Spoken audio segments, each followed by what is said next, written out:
नीतीश कुमार का मुख्यमंत्री बने रहना क्यों जरूरी, यही सवाल है मेरा। और मैं समझता हूं कि इससे आप सभी लोग सहमत हो। आखिर बिहार में नीतीश कुमार का मुख्यमंत्री बने रहना क्यों जरूरी? Question mark. बलियावी का सदन में रहना न रहना, नीरज भाई का सदन में रहना न रहना, श्याम रजक जी का सदन में रहना न रहना, लेकिन बिहार का मुख्यमंत्री नीतीश कुमार जी का बने रहना बिहार के लिए क्यों जरूरी? और ये बात दावे के साथ हर कोई नहीं कह सकता। ये बात वही कह सकता है जिसके यहां न्याय जिंदा हो, जिसके यहां इंसाफ जिंदा हो, जिसके अंदर की सोच मरी न हो, जो आंखों का अंधा न हो, जो जात और धर्म का झंडा लेके न निकलता हो। ये बात वही कहेगा जिसके यहां जस्टिस और न्याय हो। ये बात वही कहेगा जिसके यहां इंसाफ हो। और इंसाफ का जब कलम उठता है तो वो जात और धर्म और बिरादरी नहीं देखता है। अगर अपराधी है तो उसकी सड़क उसकी जगह किसी सदन में नहीं होती है, उसकी जगह सीधे जेल होती है।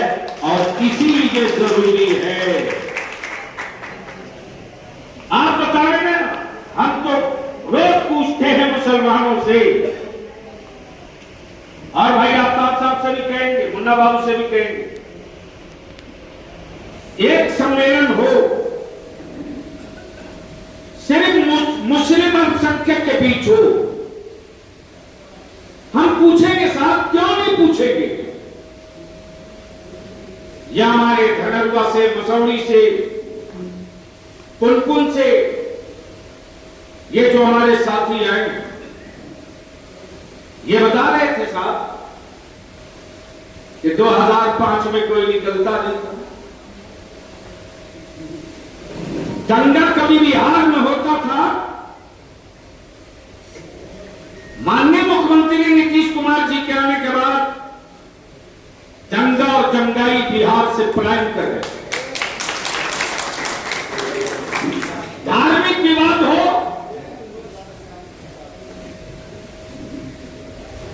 तो प्रशासन से अलग हट करके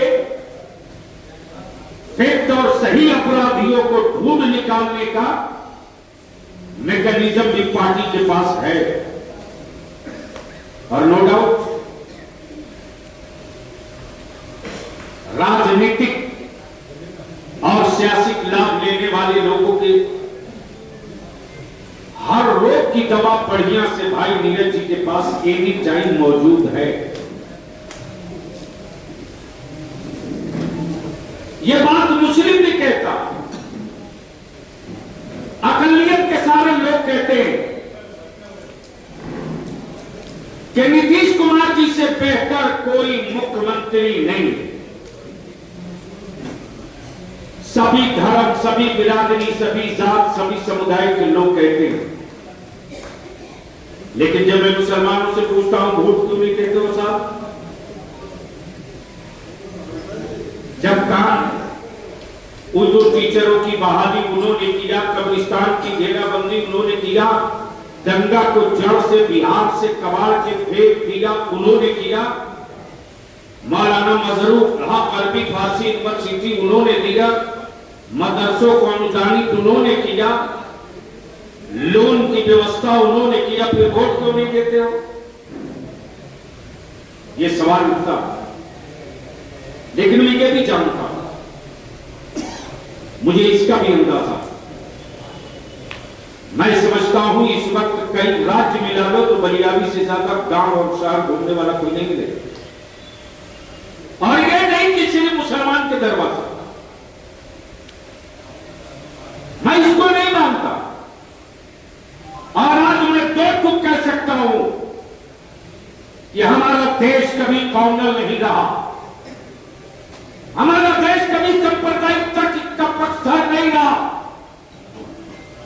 जब पहला चुनाव हुआ था इसी भारत में, तो पहले चुनाव में दो धुरी खड़ी थी, एक का नाम हिंदू महासभा और एक का नाम मुस्लिम लीग। लेकिन देश के बहुसंख्यक समुदाय ने हिंदू महासभा को रिजेक्ट कर दिया और देश के मुसलमानों ने मुस्लिम लीग को रिजेक्ट कर दिया और रिजेक्ट करके बता दिया कि हमारा वो महान भारत है, यह हमारा वो महान भारत है जो धर्म के आधार पर लाल किला नहीं बचाया जाएगा, भारत के संविधान की बुनियाद पर लाल किला बचाया जाएगा। और आज ये कहने में पंजाबी को गर्व और फख्र है। हमारे नेता माननीय नीतीश कुमार जी बोलते नहीं है।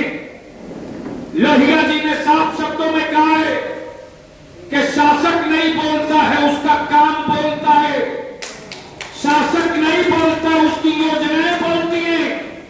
और मैं तो कहता हूं साफ सीना ठोक करके कि काम बिहार में हो रहा है और नीतीश कुमार की बोली और काम का झंडा उत्तर प्रदेश में लहरा रहा है। लोग ये कहने पर बाध्य हैं कि काम नीतीश कुमार जी ने किया, किसको नहीं किया, कौन उपेक्षित है। और मैं ये भी कहने में कोई हिचक नहीं महसूस करूंगा। रविंद्र बाबू, वो दिन भी याद है मुझे जब पहली मर्तबा राजनीति में बलियादी ने कदम रखा था, तो वो पहला इशू था भागलपुर दंगा। जनाब मोहतरम मुख्य प्रवक्ता नीरज जी कह रहे 1.5 साल तक बलियादी उसी भागलपुर पे खेमा गाड़ कर था। लगाई के कब्र, लगाई के गड्ढे से मैंने लाश निकाली के साथ, गोभी के खेत के नीचे से मैंने लाश निकाली है। वरना मदरसे का पड़ा हुआ एक मौलवी, जहां बड़े बड़े दबंग हो उनके बीच राजनीति में उतरे, तो या तो व्यक्ति वही उतर सकता है जिसको मरने का कोई खौफ ना हो। और उस समय में 2004 में उतरा। और यह भी कहने में हमें कोई हिचक नहीं है नीरज बाबू, 2010 में इसी एनडीए में, 2010 में इसी एनडीए के नेता हमारे नेता थे और 116 एमएलए जीतकर भारत की राजनीति में, बिहार की राजनीति में एक इतिहास हमारे नेता ने रचा था।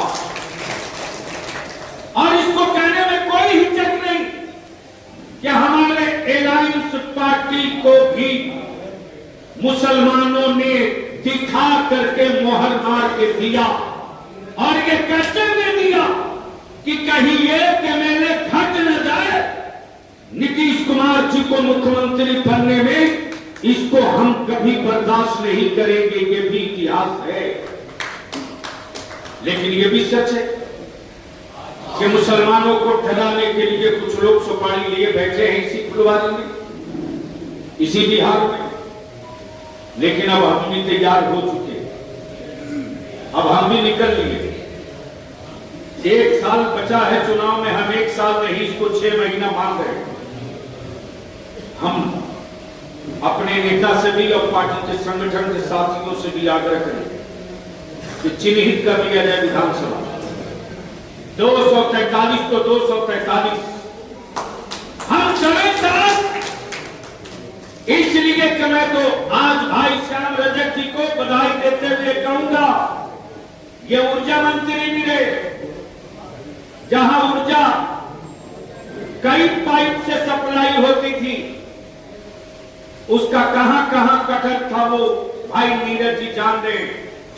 लेकिन गर्व है साहब कि भाई श्याम रजक के यहां आज तक कोई सीबीआई या ईडी का व्यक्ति नहीं आया है और ये कागज की टोकरी के स्वरूप कराए।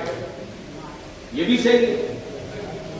और ये भी सही है कि लोग फुलवारी फुलवारी से बांकीपुर जाते थे, पटना नहीं बोलते थे, बांकीपुर जाते।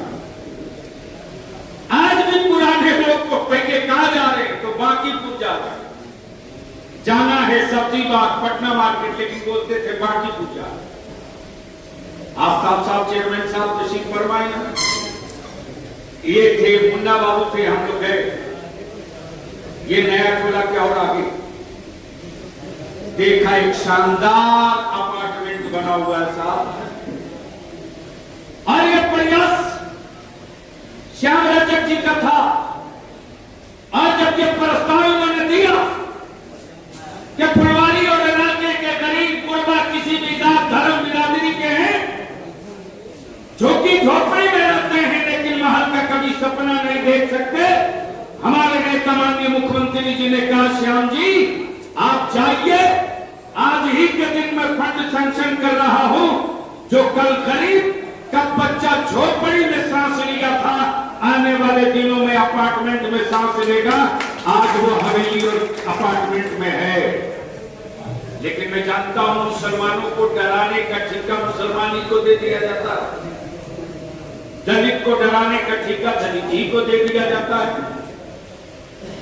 लेकिन नीतीश कुमार तनहा नेता है जो साफ शब्दों में कहते हैं डर के जीना नहीं बिहार में, नीतीश कुमार अभी बाकी है, नीतीश कुमार अभी सलामत। इसलिए वक्त ज्यादा भी हो चुका है। हम तमाम साथियों से कहेंगे और पार्टी के अपने सारे नेताओं से कहेंगे, हमें गर्व है साहब, और पार्टियों के वर्करों को भी देखते और पार्टी के लीडरों को भी देखते, लेकिन कोई माई कराल पदाधिकारी नहीं कह सकता कि जनता दल यू का कोई भी कार्यकर्ता चाहे गरीबी के जिस संकट से जूझ लेता है, लेकिन किसी अफसर के दरवाजे दलाली नहीं करता है। ये सबसे बड़ी उपलब्धि है और ये बताता है कि हम उस नेता के फॉलोवर हैं, हम उस पार्टी के वर्कर हैं जहां हमारे यहां लेवी वसूलने का कोई रिवाज नहीं है और भ्रष्टाचारियों के लिए नीतीश जी के शासन में कोई जगह भी नहीं है। पकड़ा गया तो बचेगा नहीं।